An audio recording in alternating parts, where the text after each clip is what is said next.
নদিয়ার আড়ংঘাটায় ৪০ বছর বয়সী এক ব্যবসায়ীকে খুনের ঘটনায় ওই এলাকায় চাঞ্চল্য ছড়িয়েছে।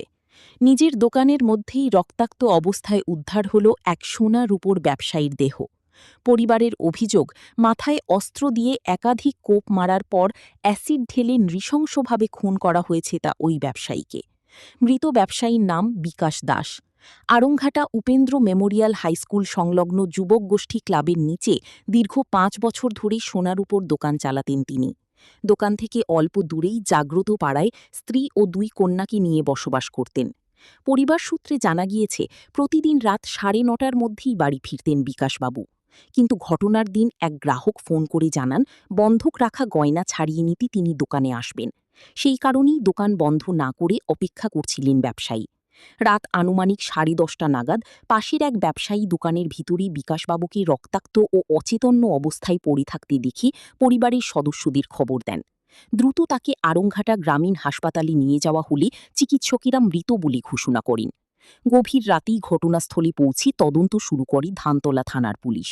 Bureau report, Ranaghat live news Bangla, Aranghata. টাকা পাই, এবার টাকার জন্য 2-3 দিন ধরে বলছে, ভাই টাকাটা দাও, মালটা নিয়েছো টাকাটা দাও। বলছে হ্যাঁ দেবো দেবো করছে। আজকে 2 মাস 3 মাস ধরে ঘোরাচ্ছে। তা কালকে আজকে বলছে টাকাটা দাও, আমার এইভাবে লোন নিয়েছি, লোনের টাকা দেবো। তা বলার পরে তা বলছি যে ঠিক আছে, আজকে আমার দাদাকে নিয়ে আমি আপনার দোকানে যাব, গিয়ে কথা বলবো, তাহলে আমার মাল যা আছে সব নিয়ে ওই দোকানে যেও। তারপর ও ভালো মনে ও সব ওই দোকানের মাল এই দোকানে নিয়ে এসে, ওনার যা মাল ছিল নিয়ে আসার পরে ওরা আর 9টার দিকেও বাড়ি চলে আসে প্রতিদিন। তারপরে আজকে বলছে ওরা তো এখনো আসলো না, আমি 9:30টার সময় ফোন করেছি যে কি গো আসো, বলছে ওরা তো এখনো আসেনি, বললো যে আসছে। তা ওরা আসুক, কথা বলে একবারে যাবো, এই পর্যন্তই কথা। তারপরে কি জানতে পারলেন, কি দেখলেন? আমাকে তো 11:30টার সময় পাশের দোকানদারও এসে বলেছে, বৌদি চলো বিকাশদার এরকম শরীর খারাপ হয়েছে, মানে মাথা ঘুরে পড়ে গেছে নাকি, দোকানে দেখলাম শুয়ে আছে। তাই আবার গেলাম, গিয়ে দেখি এরকম। কি দেখলেন গিয়ে? মাথা পুরো এরকম কেটে ওইটার মধ্যে অ্যাসিড ঢালা, অ্যাসিড আর রক্ত সব মাথার যে সব ভেলগুলো আছে সব বাইরে বেরিয়ে গেছে। এরকম দোকান পুরো ভর্তি হয়ে গেছে। কারা করেছে মনে করছেন? কিন্তু আমার একদমই শিওর অলোক সুতারি করেছে। ও টাকা দেবে না বলে আজকে এইভাবে করেছে। বাড়ি কোথায়? মাঠকুমড়া। মাটিকুমড়া? মাঠকুমড়া। মাঠকুমড়া, রানাঘাট মাটিকুমড়া। আমি তো চিনি না মাঠকুমড়া। আর দোকানের ক্ষয়ক্ষতি কি হয়েছে, বা দোকান থেকে কি কি নিয়েছে? দোকান থেকে মাল নিয়ে গেছে, আর এদের ওই দোকানের চাবি ছিল ওই ব্যাগে, ওই দোকানের মালও ছিল ওর মাল, সেই সব চাবি শুদ্ধ ব্যাগ শুদ্ধ নিয়ে গেছে, আর এই দোকানের সব মাল নিয়ে গেছে, আবার মেরেও গেছে। কি নাম দিদি আপনার? সোমারানী দাস। তার নাম বিকাশ দাস। কে হয় আপনার? আমার ভাই হয়। কি হয়েছে ঘটনাটা? ঘটনাটা হচ্ছে, ওই মুহূর্তে তো আমি ছিলাম না। আমি পরে যখন শুনতে পারলাম যে এরকম দোকানের মধ্যে আমার ভাই পড়ে আছে, খবর পাঠালো আমার বৌমা, যখন বললো তখন আমি দৌড়াই গেলাম। যাওয়ার পরে দেখি যে এরকম ভাই রক্তাক্ত অবস্থায় পড়ে আছে। তারপরে ভাইকে নিয়ে টোটো করে আবার হসপিটাল নিয়ে গেলাম। হ্যাঁ, তাতে কোনো ফলাফল হলো না, ভাইকে মেরে। কি অবস্থায় পড়েছিল? মানে একবারে উপর হয়ে পড়েছিল, মাথায় একদম অনেক করে 5-6খানা কূপ ছিল। হ্যাঁ, ধারালো অস্ত্র দিয়ে হয়তো কুপিয়েছে দোকানের মধ্যে, এই অবস্থায়। কে বা কারা করতে পারে এরকম? ব্যবসায়িক শত্রুতা? এবার ব্যবসায়িক শত্রুতা ওর সাথে রয়েছে। এবার যাদের কাছে ভাই কিছু টাকা পেত, সেই টাকা পয়সা বললো যে হিসাব দেবে, তার জন্য ভাইকে ফোন করে দোকানের মধ্যে বসিয়ে রেখেছে। বসো আসছি, এরকম করে ভাই 9টার মধ্যেই দোকান বন্ধ করে দেয়।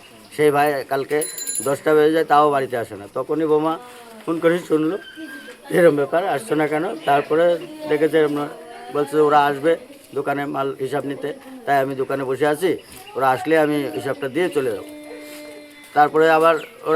তারপরে আর তো ফোন করেনি। তার 11:15 সময় তো আবার বোমার কাছে ফোন এসছে যে এরকম রক্তাক্ত অবস্থা। তার ওই 40-50 মিনিটের মধ্যে ওরা এই কাজটা করে দিয়েছে। কিসের দোকান ছিল আপনার ভাই? ভাই সোনার দোকান। কতদিনের দোকান হবে এটা? এটা তাও বছর 5 হবে এই দোকানটা। এই জায়গাটার নাম আপনাদের? আমাদের এই জায়গাটার নাম হাই স্কুল পাড়া। পুরো ঘটনাটা জানিয়েছেন পুলিশকে? হ্যাঁ, পুরো ঘটনাটা পুলিশকে জানিয়েছি। প্রশাসন সাথে সকলে এসেছিলো, হ্যাঁ, হসপিটালে গিয়েছিলো, সব তদন্ত নিয়েছেন। তাহলে এটা কি মনে করছেন, পরিকল্পিত খুন? পরিকল্পিতভাবে ষড়যন্ত্র করে ওরা এসে খুনটা করে দিয়েছে আমার ভাইকে দোকানের মধ্যে ফেলে। আর জিনিসপত্র কি জিনিসপত্র সব দোকানের মধ্যে যা যা ছিল সব গুছিয়ে নিয়ে গেছে এবং সিন্দুক ফিন্দুক থেকে ধরে সব কিছুই খুলে নিয়েছিল। চাবির ব্যাগ? চাবির ব্যাগটা, হ্যাঁ। এবার ভাইয়ের আরেকটা রানাঘাটে সোনার দোকান আছে, ওই দোকানের চাবি টাবিও ওই ব্যাগের মধ্যে ছিল, ওই চাবি টাবি মাল টাল সব সমেত। এবার যেই মালগুলি ওরা রেখেছিল ভাইয়ের দোকানে, হ্যাঁ, যারা হচ্ছে কি ভাইয়ের দোকানে বললো যে বসো বসো, হ্যাঁ, ব্যাগের মধ্যেও 3 লাখ টাকা, যাই হোক টাকা পয়সা ছিল, ক্যাশ টাকা। এবার সেই সব কিছু ওই দোকান থেকে বললো নিয়ে আসো, এই দোকানে হিসাব করে মাল ছাড়াবে, হ্যাঁ বলেছি। তারপরে ওইগুলা নিয়ে সব চম্পট মেরেছে। এবার ওখানে আশেপাশে সব দোকানদার সব খোলা ছিল, বিরিয়ানির দোকানও খোলা ছিল ওই সময়, হ্যাঁ, এবং ওই পাশে জেরক্সের দোকান এবং সামনে মার্কেটে, পুরো মার্কেটই খোলা ছিল।